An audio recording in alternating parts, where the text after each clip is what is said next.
Did you know it takes, on average, about 4 months to train a canine police officer? Police dogs provide an important service with their keen sense of smell that helps find explosives or drugs and help locate missing persons. Now, Cape Cod has their very own canine training program with the addition of the Sergeant Sean Gannon Training Facility at the Yarmouth Police Department. A ribbon-cutting ceremony was held on October 23rd to celebrate this project that was several years in the making. We lost Sean. It was terrible. And a couple weeks after we lost him, we had a meeting because there was a lot of money flowing through. We didn't know quite what to do with it. We were overwhelmed. And it was coming from 3 different factions. And we had a meeting in the room what to do with some of the money, and they made the suggestion that we start building a canine training center, which was already in the works, which was already thought of and being done by Sean Gannon, right here where you stand. It was Sean and I that stood in these woods. These were woods. And Sean had trained Nero over at a different location.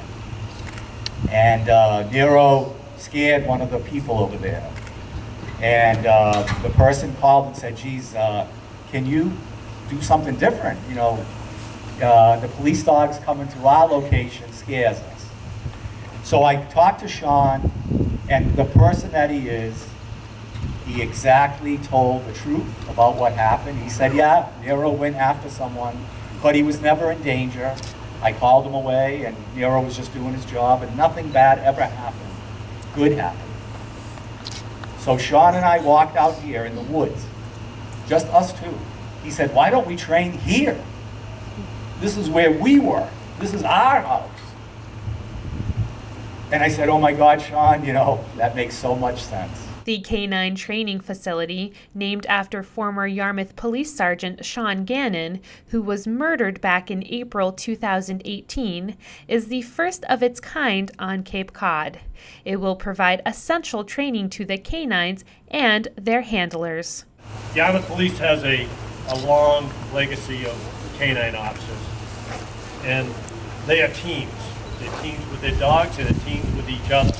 And they have a lot of different functions. The dedication that goes behind a drug dog is incredible. How they have to be fed. It's not just, you know, a pet.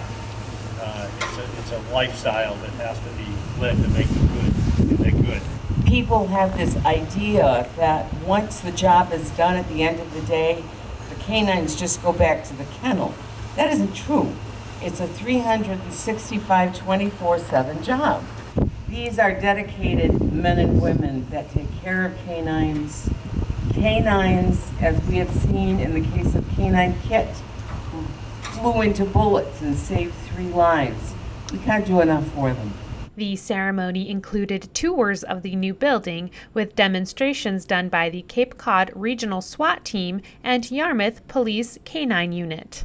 It was a chance to show how the new training equipment, most donated by the Yarmouth Police Foundation, will benefit the officers and keep the community safe.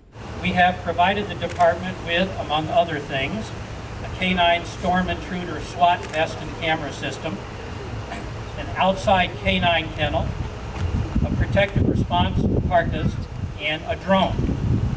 Phase 1 of Stronger Shield, which has already been purchased and installed at department headquarters, is the Milo simulator, which provides officers with literally hundreds of real-life scenarios where they can practice and train on the skills that hopefully will never be needed, but often are.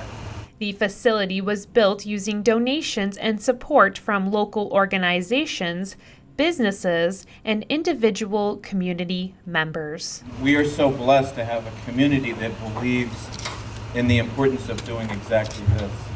It believes in its police, in the men and women in this community that put their lives on the line every day, serving all of us. I just want to thank every one of you for taking time to come out here and help to remember Sean's memory. Sean will, in fact, never, ever be forgotten. And the mark that he made on this community is something that's going to lift this community for as long as I every one of these people here are alive. For more information on the new training facility, visit yarmouthpolice.com. In West Yarmouth, for Cape Media News, I'm Emily Tullock.